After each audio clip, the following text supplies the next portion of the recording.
propio presidente lo admite,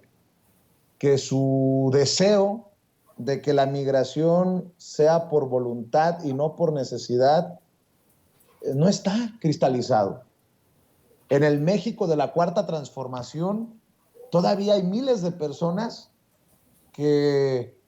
deciden irse a buscar el sueño americano, que en este momento, a pesar de que hay un proceso de transformación en México, así lo creo, pues todavía no llegamos al punto en el que la migración sea opcional, que sea una decisión, una voluntad, no una necesidad. Y creo que no exagero y no es una crítica malsana hacia esta transformación de México. Eh, para que también se entienda a ambos lados de la frontera que por qué la gran mayoría, todo parece indicar así, eran mexicanos, o al menos es lo que ha reportado el canciller y el cónsul de San Antonio. eh, por lo menos la mitad o por ahí de los fallecidos son de origen mexicano. Habla también de una realidad que tenemos que enfrentar y que tenemos que debatir y que tenemos que analizar. Sí, se está viendo hacia los pobres. Sí, se están dando apoyos a los más necesitados. Pero esto tampoco ha logrado cerrar la llave, si me permiten la expresión, de ese flujo de personas que buscan una mejor vida, en este caso en Estados Unidos. Nancy, si quieres un comentario, una reflexión para cerrar sobre este tema y hacerte un par de planteamientos sobre lo que han publicado ustedes en la revista Contralínea y los temas que precisamente están vigentes.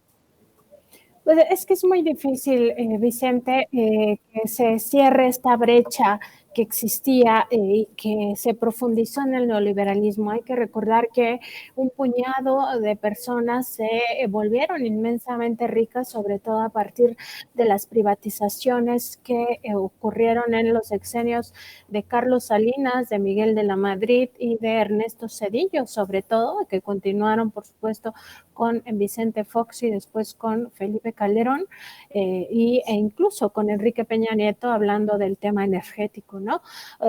Un puñado de personas y sobre todo transnacionales han hecho de México pues una tierra de saqueo, es decir, esto que padecimos por más de 36 años, pues no se puede cerrar en 3 años, es imposible, no se tiene una vara mágica para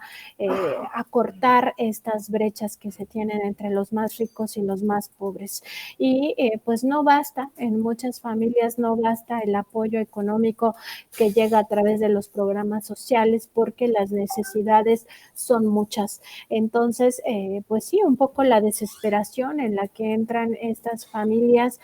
tiene que ver con la premura de qué vamos a comer el día de mañana, que si los hijos tienen que ir a la escuela, si se requiere dinero para, pues, no sé, tener una casa digna,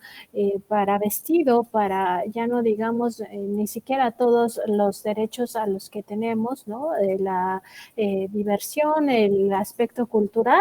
pues eso queda incluso de lado, ¿no? Sino lo más prioritario, vestimenta, educación, salud,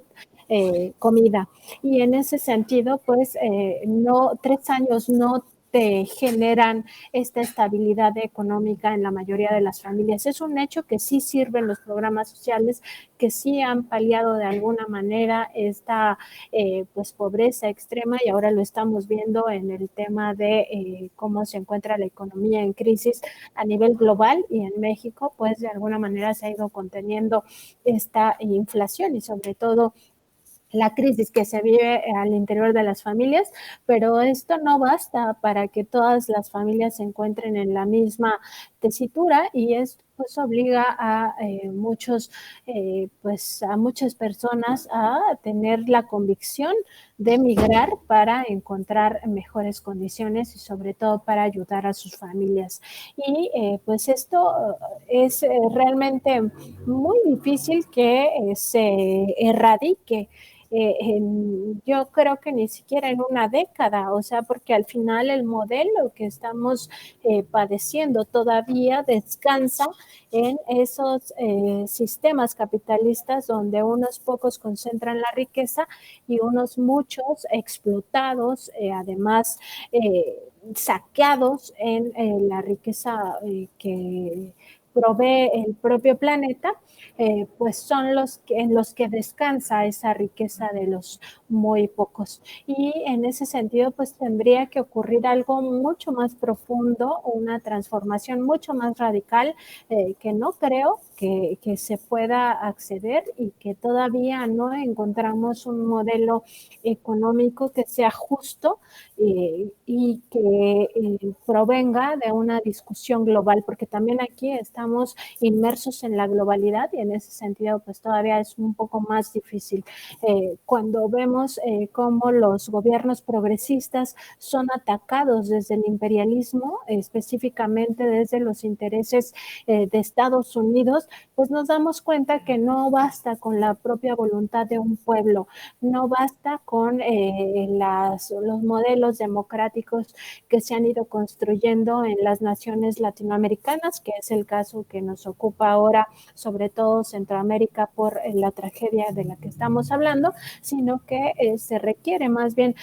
como un cambio más universal, como una visión más global de que esto no puede seguir así, no puede seguir así, no solo por la tragedia que padecen los seres humanos, sino por la tragedia que padece el propio planeta con el cambio climático. Entonces, nos hace falta imaginación como humanidad